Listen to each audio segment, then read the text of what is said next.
As geopolitical issues become part of boardroom conversations, a deeper understanding of China's economic landscape is no longer optional.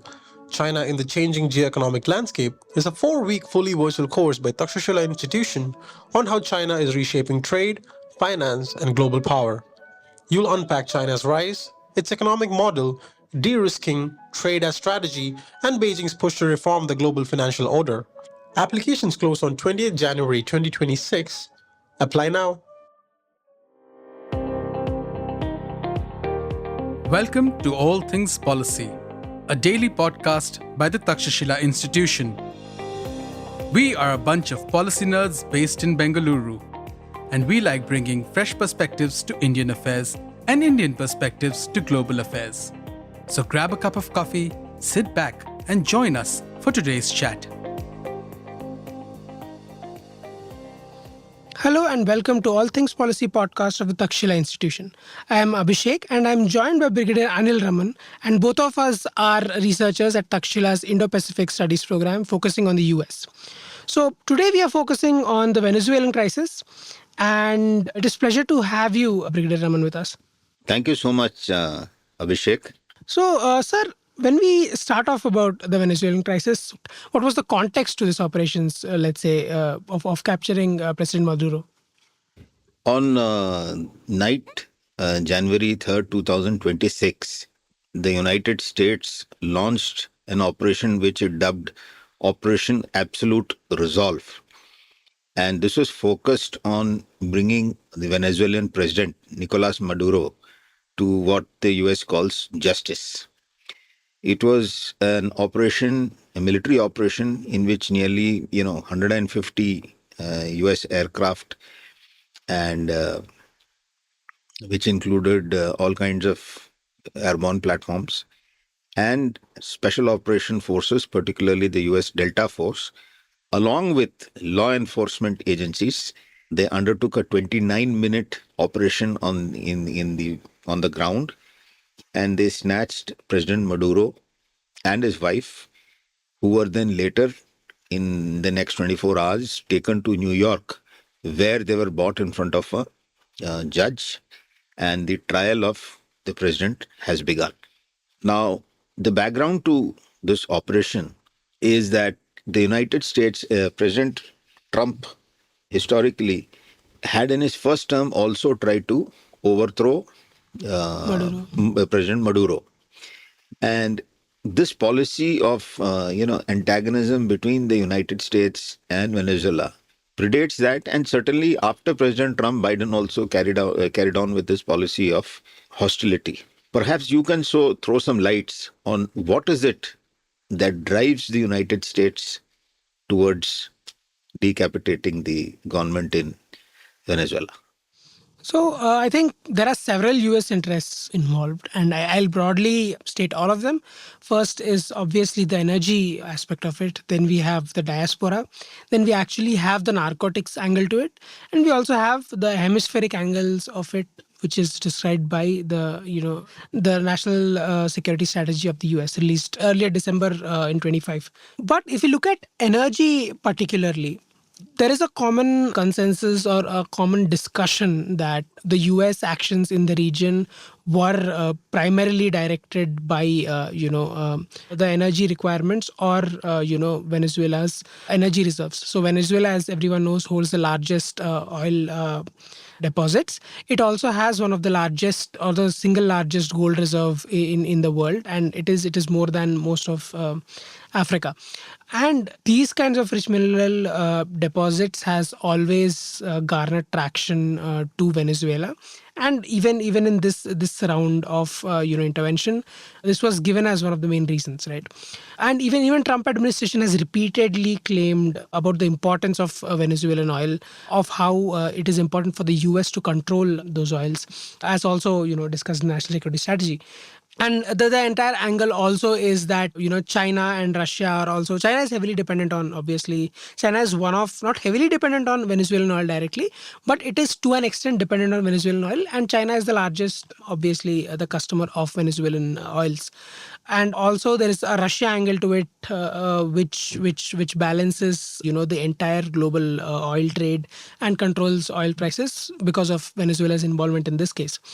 But if we look at the case in general, we can also notice that earlier in the administration, or since the Biden administration, this eventually started when the Russia-Ukraine war started, that the Biden administration felt a need to understand or control the oil prices, and they resorted to Venezuela as a good option for it.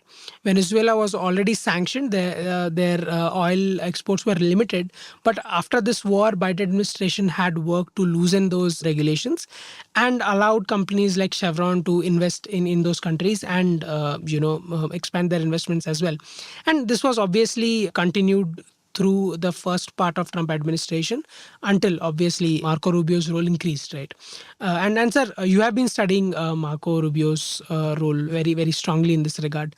How would you describe that particular angle?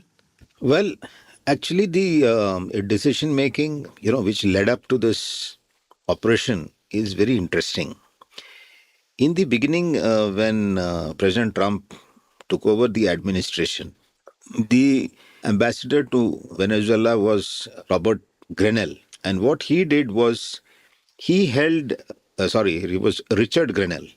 And he was sent as a special envoy to Maduro by President Trump in January itself, where between February and around June, he held 5 rounds of talks with the Venezuelan vice president and the foreign minister at various places, as well as with President Maduro.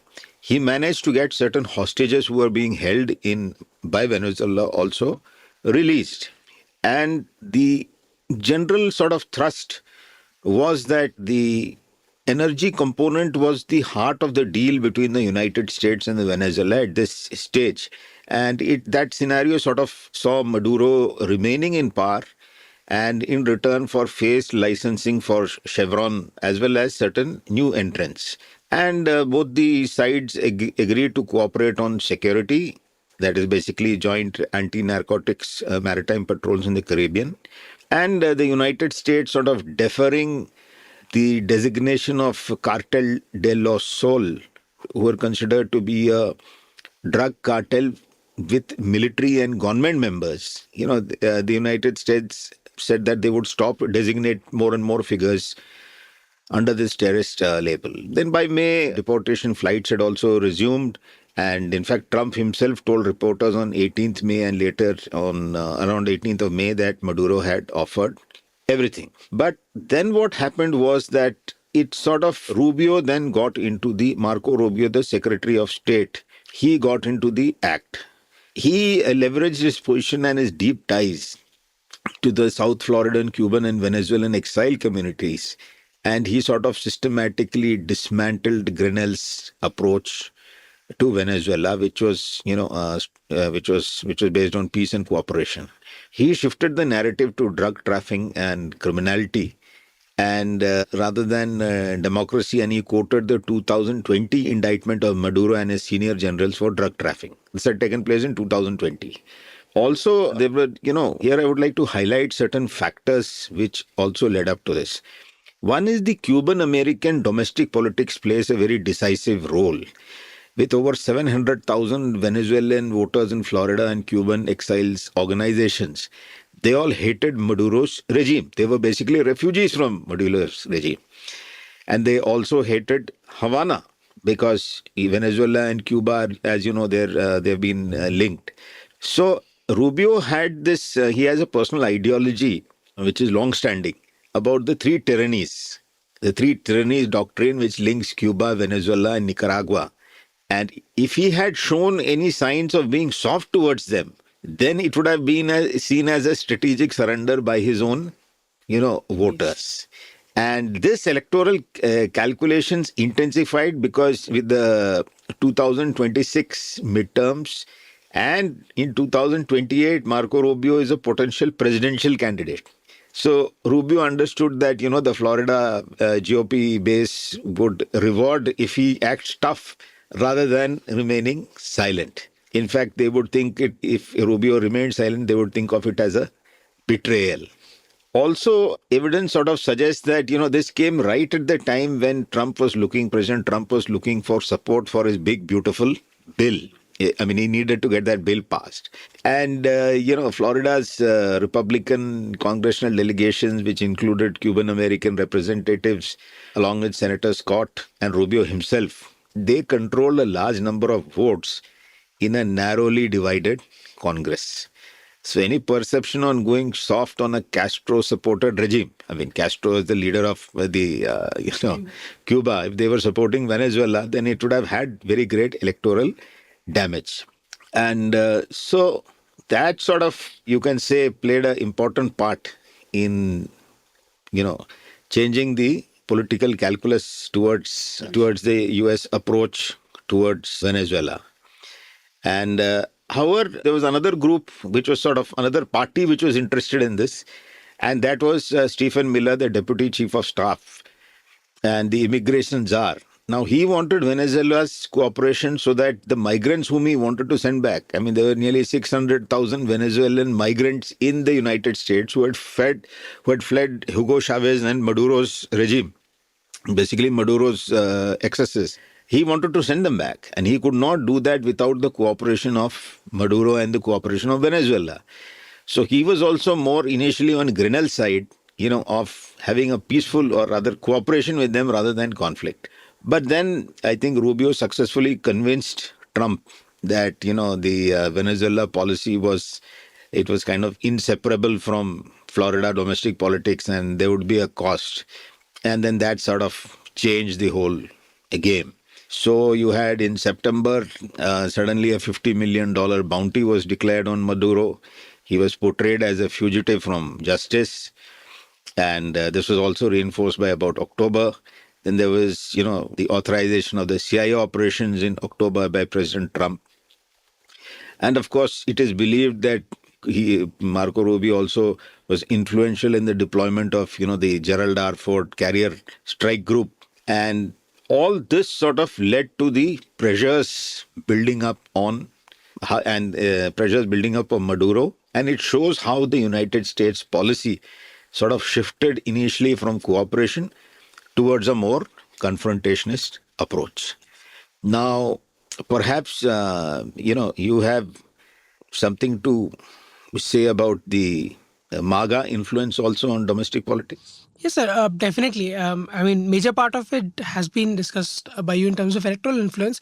But if we look at the MAGA supporter base of Trump, initially, I think that is the reason why this was framed the way it is framed, right? Because when US and Venezuela has had a wide such of long-lasting relation until Hugo Chavez actually came in early 2000s. And since early 2000s, his rhetoric against the United States has been increasing. And the distance between the Chavez regime and US was growing wide apart. And this continued through Nicolas Maduro's regime as well. And the main reason why US opposed or publicly displayed the reason for opposing these regimes was democratic backsliding primarily, and also human rights violations, and also, their larger political climate and internal disturbances within Venezuela. Drug cartels and narcotics was seen as probably a tertiary factor which was rarely discussed. It was seen as some kind of an offshoot from these internal disturbances, and these internal disturbances were seen as the root cause, which the United States had, quote unquote, the responsibility in some ways to fix during the starting stages. But under Trump administration, even in 2020, the rhetoric was the beginning to be reframed. Nicolas Maduro was no longer the leader of Venezuela, and the US had no longer issues with the regime controlling the liberties of Venezuelan people. But Nicolas Maduro was framed as the leader of a drug cartel. His regime and key appointees in that were framed as members of this drug cartel, and they were held responsible for running the operations of these drug cartels, which was causing narco-terrorism within the United States. So he changed the entire rhetoric from liberty, freedom, and those kind of values that both parties in the US previously intervened for, to a totally domestic issue of narco-terrorism, and associated it with, the law enforcement needs of the MAGA base primarily, and that was clearly reflected in this particular operation as well, which was done by the DOJ indictments and were led by FBI and DIA primarily. Although obviously US military support was heavily seen and US intelligence was also heavily involved, the legal basis for this entire operation came from the fact that this was a drug enforcement operation and not an act of war. And this is primarily to cater to MAGA, because MAGA is completely anti-interventionist. They would never allow US to intervene in any other country, let alone for it being for a reason like lack of democracy in a country or lack of liberties. US would the MAGA base would completely oppose any angle to it that would seem like US is favoring Venezuelan citizens by involving itself in a war. And it primarily has that way catered to the MAGA base. But we also have a new angle to it with, the America Firster faction split from MAGA. So this was acknowledged by Marjorie Taylor Greene while she was interviewing for the PBS, that there's this clear split in MAGA. There is obviously the Make America Great Again Trump supporters, Trump loyalists, as opposed to America Firsters, who are primarily consisting of people like Marjorie Taylor Greene and Tucker Carlson to an extent, and many such people. They are opposing this operation primarily by stating that although this operation has taken place with a law enforcement tag, there is no clear results that this operation had yet shown in terms of drugs coming into the United States, or also, be it in terms of the larger operations of different drug cartels operating in the United States. So it is completely marred that way. And if we look at it from this angle as well, I think there is a clear domestic angle to it.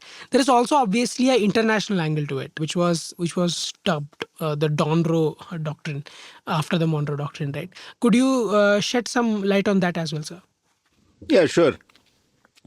So while you're very correct that, there were domestic motivations, we can also get a hint of how this conforms with Trump's and this administration's thinking, which was first expressed in the US National Security Doctrine, which was released in early December. Now there he speaks about, I'll speak about two things. One is what he says, and the second is what we infer. He speaks about, going back to the Monroe Doctrine, which, as we all know, was, first spoken about in 1832 by President Monroe. And this was a doctrine which basically guided the United States to prevent interference in the Americas, that is both North and South Americas, by European powers. And basically sort of, reinforcing the belief that whatever happened in the Americas should be controlled by the United States. And it should have, supreme say over that. Now, that was, later on it was walked back by Roosevelt, and who said that, we will live in peace and harmony with our neighbors. While that did not exactly take place, what he did was take away the brazen sort of application of this doctrine. Now, here in the NSS, we have President Trump reinforcing that. Then he speaks about a Trump corollary to the Monroe Doctrine. And after the Venezuela action, he speaks about the Donroe Doctrine, in which he's sort of stating that this is the doctrine of the Don, so he's called it the Donroe Doctrine. Don as in Donald. Yeah, Don as in Donald, or Don as in the Don, the mafia Don. So what he's trying to highlight is that he's sort of very clearly and without any reservation stating that whatever happens in the Americas, including South America, would only be to the direct benefit of the United States. So there he places the United States even above the interests of that country. If you see the words spoken by him, he will run the country. And there's been this rhetoric about American oil, which is owed to the Americas, or we have been cheated out of American oil. So the way they look at Venezuela's natural resources is something over which they have a kind of divine right on. That is the language which is being used by, President Trump, Marco Rubio, Stephen Miller, and, the voices in the administration. So this reinforces the concept of the Monroe, or you can say the Donroe Doctrine. And what it also does indirectly is it sort of highlights the return of the spheres of influence, doctrine, in which the world is divided into, spheres of influence around different powerful countries, and then they manage whatever happens in their spheres. So, technically, if the Western Hemisphere is with the United States and it can do what it wants, China can similarly do what it wants in Asia or perhaps East Asia, and Russia can do what it wants in Eurasia. Now that sets an extremely dangerous precedent. And we have also had President Trump, speaking about how he's going to overthrow regimes in Cuba, Colombia, and even Mexico. And thereafter, then he's, spoken about even Greenland right after he does this action. So it would be, I would say that this also was a strong motivation for, this action to take place. So you had domestic interests there, of the MAGA. Then you had this internal politics, electoral politics of Marco Rubio. And then, of course, you have the external, the philosophy of the Monroe Doctrine and the spheres of influence. I think all that came together when the operation actually took place. Yeah. If we look back at the operation again, when we go circle back to the events that happened on from January 2nd to January 3rd, and the eventual capture of Maduro, there is a peculiar observation there that there was no significant resistance from the Venezuelan troops, and it is these are the very troops that are also supported by Chinese military equipment. They are also closely trained with Russian military, and also have access to their defense equipment, right? How do we look at that? Why was there such poor resistance to US actions? Just to highlight the equipment which was there in Venezuela, you had the Chinese had supplied the radars to the Venezuelans. In fact, the Venezuelans had considerable amount of military equipment, even if all of it was not perhaps serviceable or, in the best of conditions. But you had the Chinese, which had, they had the JY-27A mobile anti-stealth radars. And this was supposed to be capable of detecting fifth generation stealth aircraft, also like the F-22s and the F-35s, from over 150 kilometers away. But apparently they did not work. And similarly, they had Russian air defense missile system, like the book. And then they had nearly over 100, 200, 100, 150 Igla missiles with over nearly 4 to 5,000 missiles. But the only reports are of one missile, being fired. Also, I'm sure they would have had an enormous number of, machine guns of various calibers. But there was hardly any firing. And in fact, you saw the American helicopters, a lot of videos of helicopters, firing. While there is report that about 60% of the radar fleet was not really working because of it was not serviceable. But I am sure that, in such a high threat area, they would have put the serviceable radars, right? And, there is some damage which has taken place to the Russian missile systems.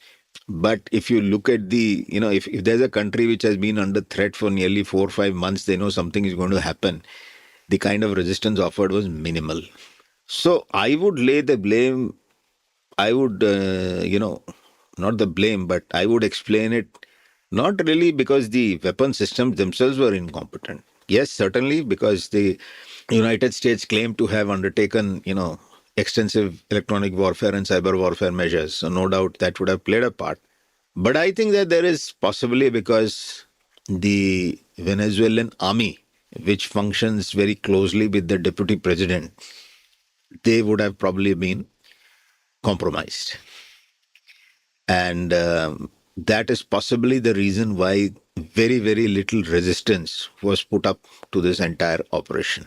And this is all the more likely because, like I had earlier mentioned, Trump had decided perhaps in June, July itself on what was to be done. And I'm sure a huge intelligent operations would have taken place.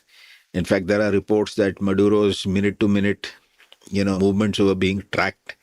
And that was by his own, there was a traitor in his own administration or close to him. So there would have been an entire intelligence operation to gain knowledge, subvert, and possibly, there are also reports of Qatari and the UAE mediating between the deputy president and the United States. So it appears that a backroom deal has been made, and this is how comparatively a bloodless sort of operation took place.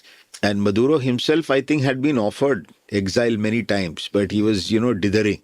And it is said that he performed somewhere, there was some dance which he performed which triggered Trump, and finally Trump said, no, get him out of that place. It was supposed to take place, I think, in end of December, but due to bad weather in Nigeria, then it was shifted to January. But to my mind, I'm pretty sure that the army and the deputy president sort of conspired with the United States to remove Maduro. So, in that direction, if we look at all what has transpired over the past week, how do you see this operation unfolding, or the aftermath of it? Right? What are the different scenarios which we can look at? Before that, I'd just like to touch upon a word about the internal structure of, the Venezuelan politics, because that will give us a hint as to what is likely to happen in future. Yeah. Now, basically, there are sort of three major power centers you can say power centers or important people. And in Venezuela, you have different factions controlling, different parts of the government. So the Rodriguez network, which is basically under Delcy Rodriguez and her Delcy Rodriguez is the current deputy president. That sort of controls the executive, the legislative, and whatever remains of, the economic structures, through decrees, courts, contracts, international interlocutors. And that's how she's trying to govern that is her hold on the government. Then you have the internal minister, Diosdado Cabello, who has been the enforcer for the regime. Now, his power never depended on the formal control of the state, but on control of the instruments that make the state work or fail. So he had the paramilitaries, the very infamous colectivos, which are nearly 200 to 300,000 in number and are present in every single, street of Venezuela, every part of Venezuela. They do not really come under the chain of command of the military or the politics. They are beholden to the internal minister.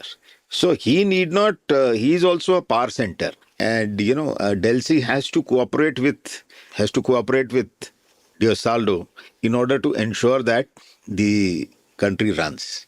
And then, of course, you have Vladimir Padrino Lopez, who is the defense minister. So Vladimir is the defense minister, and he's never been loyal to the personalities or factions, and his loyalty has always been towards the military, which is the last functioning national structure, and it sort of preserves his position as their arbiter. He tolerates civilian power as long as it does not, affect the military by replacing it with militias, and he does not tolerate any kind of threat towards that. So this, it's not a straightforward picture. You have all these three elements which are floating around. In addition to that, you have the opposition leader Machado, who's won a Nobel Prize, but finds no mention anywhere in these arrangements. It is said that it is because she did not agree to, she did not refuse the Nobel Prize, and so Trump feels upset with her, and that she should have, in his thoughts, it is reported that she should have refused and said, please give it to Trump. But notwithstanding the fact that the issue is that she does have support, but these institutions, which are controlled by these three very powerful people of the regime, they are not going to support her. The collectivos certainly will not, support her.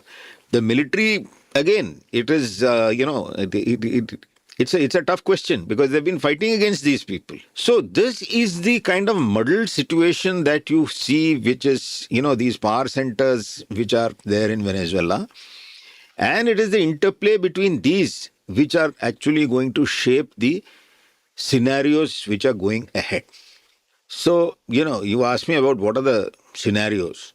So, the first scenario is that, the country is basically run by the United States. Here I'm quoting what the President Trump said, that he would run it.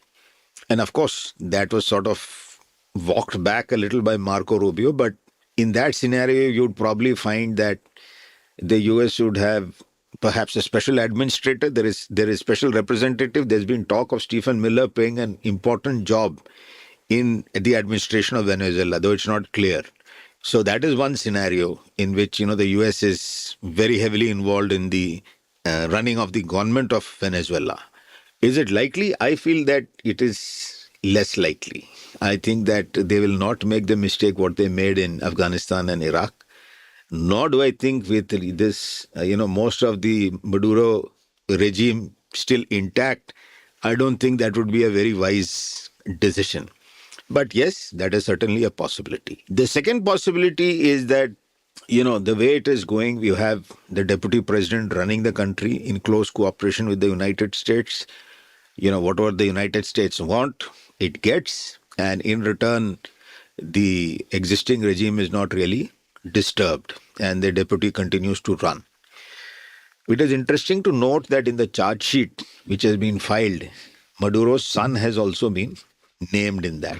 This is to sort of keep a check on the existing regime, and there is nothing preventing the United States from expanding the charge sheet if it can trump it up. I think that this, at least in the short term, is likely to be the most likely scenario because, the deputy president will obviously has a hold on the government and it preserves stability. The third situation is one in which we have, the opposition leader coming in and taking over the country, which is what most people expected before President Trump dismissed her. However, the problem with that is, like I just told you, she is not very popular with the military as well as with the collectivos and the larger party structure. So I think it would only lead to more conflict, which is not what the United States wants. Remember, the primary aim of the United States is not really the welfare of the Venezuelan people or stability. It is to ensure that they get cheap and good oil and the other resources. The fourth scenario, which is that, these talks and these arrangements do not work out and the country collapses into civil war with insurgencies, either between various factions as well as with, in case the United States decides to deploy any force. So these are the four sort of scenarios. I think in the short term, at least, it would be the deputy president leading the regime without the rest of the regime, getting affected. I'm sure we will see some amount of disagreement and infighting between the various powers which are there. The more hardcore collectivos, party members would not probably tolerate, or they would not be happy with the humiliation, which Maduro has undergone at the hands of the United States. Is there a potential for a long-term conflict to begin? I don't think we can rule that out. But tell me, like we were discussing before, what do you think the effect of this is going to be on, firstly in the region, Mexico, Colombia and Cuba, and beyond that in China and, with Russia? What do you think? What do you feel, Abhishek, what do you think is going to happen with them? I think be it Mexico, Cuba, or Colombia, all of them fall into a similar category, but they don't have that kind of tangible outcome for the US in terms of resources, right? So I think this Venezuelan operation will remain extremely symbolic and will be used as a tool to coerce these countries within the hemisphere. As for Russia and China, as really greatly put by you in your argument about spheres of influence, I think this can be considered a potential acceptance by the US to the spheres of influence theory, wherein US has already expressed, the Trump administration at least has already expressed some kind of alignment with Russia's view on Ukraine on surrendering the territories, right? And this kind of operation is also some kind of a hint to a country like China to make a move on Taiwan, to show that it is in somewhere acceptable, if not according to the international law as such, but according to the political norms of today's time, right? I think that is primarily how that's the primary messaging that will be coming out of this particular operation. And the entire discussion that happened after the Ukraine war, that this has displayed how America has weakened in terms of its allies. I think somewhere this particular operation in Venezuela has also shown that countries like, say, Russia or China were not willing to support their allies. Russia, in case of Russia, it was already proven with the fall of the Assad regime, and it has only been reinforced by Venezuela in that sense. And for China especially, it was a personal embarrassment, wherein their delegation was right in town when the operation took place. So I think as a whole, this sends a larger message that it is not only US that has hemispheric or spheres of influence related restrictions, but all the other powers. But at the same time, it is acknowledgement of the fact that whatever you can do in your own space of influence is largely acceptable, despite the rhetorical condemnation that will receive from the international community. So that's a very dangerous situation that, we are heading towards. So what do you think are the implications for India? I think for India, obviously, there are a lot of implications in terms of resources, be it in terms of large Hindu or Indian origin diaspora in the region, in the neighboring countries of Venezuela, and also large business interests of India in Colombia, Mexico, and Brazil. All of these will be clearly impacted, and we can see, considering these uncertainties are going beyond Venezuela, with Trump threatening, Colombia, Mexico, and Cuba, the entire region will be affected for in the coming months. At least some amount of instability is expected. But in the long term, I believe that in the long term, things are expected to stabilize in the region at least, and then we can see a return back to Indian investments. But right now, I think in terms of investments alone, in terms of economics, there will be a high amount of uncertainty related to the region. But if we look at the larger geopolitics of it, this has bolstered China's ambitions in the region, and I think that is definitely a bad news for a country like India, which considers in today's doctrine, be it the Indian Ocean region or the larger region referred to as South Asia, but which we refer to as the Indian subcontinent, as its primary sphere of influence. So I think conflict over that with China could be bolstered by this particular incident, and it would obviously opening routes for China's trial on Taiwan, which in turn is a bad signal for a country like India. Very correct. I think this this brazen infringement of a country's sovereignty, the humiliating extraction of its head of state, and then thereafter trying him in your court.